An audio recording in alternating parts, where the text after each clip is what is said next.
Welcome to my ramblings. This episode, what happened to my Republican Party?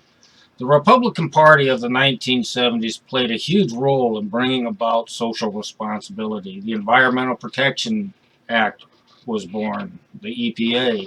The Clean Water Act was enacted. The hazardous waste storage and disposal regulations were put into place. We had acid rain destroying our forests up in the northern parts of the country. We had badly polluted water. Chemical toxins were being dumped everywhere in the soil, and contamination was spreading to water tables. OSHA was enacted. It's believed that there were more than 14,000 deaths per year prior to OSHA going into effect. And today, deaths are under 5,000, but sadly, the rate of workers' deaths, which is based on 100,000 workers, has started to swing back up.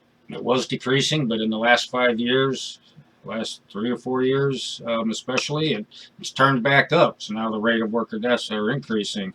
Unemployment compensation wasn't seen as evil, but rather a bridge to the next job for laid off workers. But today's Republican Party seems to say that because a guy runs a business, they say he should be able to pollute the air and water. Because he runs a business, he should be allowed to sacrifice workers. After all, the business created the jobs in the first place. Because he runs a business, he should be able to pay his workers so low that the taxes of the middle class have to subsidize the business's workforce. Because oftentimes those workers are forced to rely on public aid. And it's not about pride, it's about surviving and putting food on their family's table. But all of this is okay because, well, hey, the business created jobs.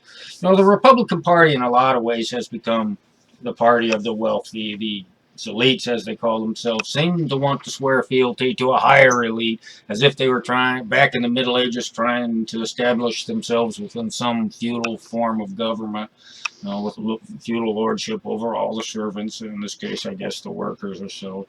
So that's what I think happened to my Republican Party.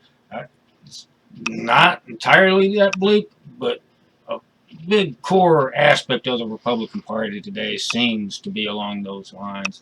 And so, hey, if you were amused, troubled, enlightened, or you just liked the video, please hit the like button below. Thank you very much for tuning in.